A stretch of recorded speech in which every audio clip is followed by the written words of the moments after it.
દક્ષિણ ગુજરાતમાં ભારે વરસાદ અને પૂર જેવી સ્થિતિના કારણે સુરતનો ટેક્સટાઇલ ઉદ્યોગ સૌથી વધુ પ્રભાવિત થયો છે। છેલ્લા 5 દિવસથી માલવાહક ટ્રકો અટવાઈ જતા હજારો પાર્સલો સમયસર પહોંચી શક્યા નથી, જેના કારણે વેપારીને ભારે નુકસાન વેઠવું પડી રહ્યું છે।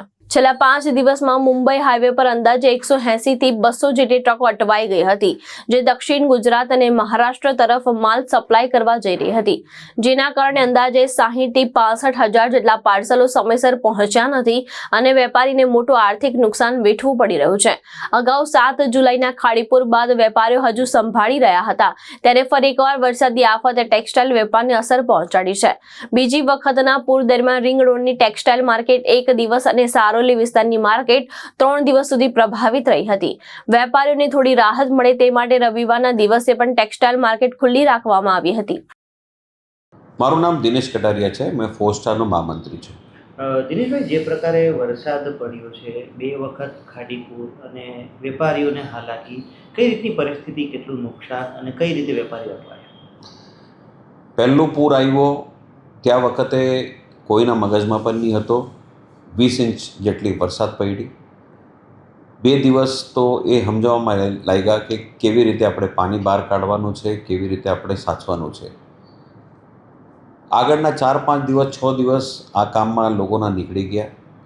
એક રૂટીન આવવાની શરૂઆત થઈ હતી, ત્યાં સુધી ફરીથી નવી વરસાદ અને નવો બાઢ જેવી સ્થિતિ સુરતમાં ફરીથી સર્જાઈ। આ કારણે વેપારના અંદર બહુ મોટો ગેપ પડ્યો, ડિસ્ટર્બ થયું, બહાર ગામથી આવવાના લોકો રૂકી ગયા અને માલની જે ડિસ્પેચિંગ છે આ પણ બધી ખોવાઈ ગઈ।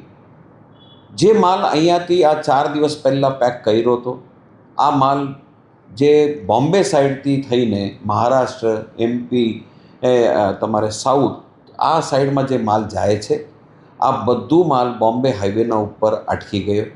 એવરેજલી 180 થી 200 ટ્રક જેવો માલ રસ્તામાં રોકાઈ ગયો અને આ પાણી ન ઓછો થવા જેટલું વાર લાગી ગયો એના કારણે આ બધું ચેનલ ડિસ્ટર્બ થઈ ગયું।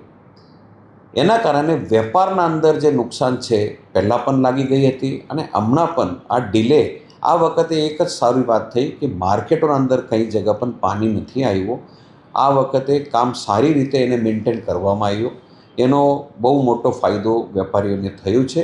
પણ આ બધું જોઈને પાછળના 6 દિવસ ડિસ્ટર્બ થયા હતા, તો એના કારણે આ રિકવરી તો ન થાય, પણ આગળના કામની સુવિધા મેન્ટેન કરવા માટે આજના રવિવારના દિવસે પણ માર્કેટ ચાલુ છે અને લોકો આપણું કામ ત્યાં કરી રહ્યા છે। ભાવેશ ઉપાધ્યાય, દ્રષ્ટિકોણ ન્યૂઝ, સુરત।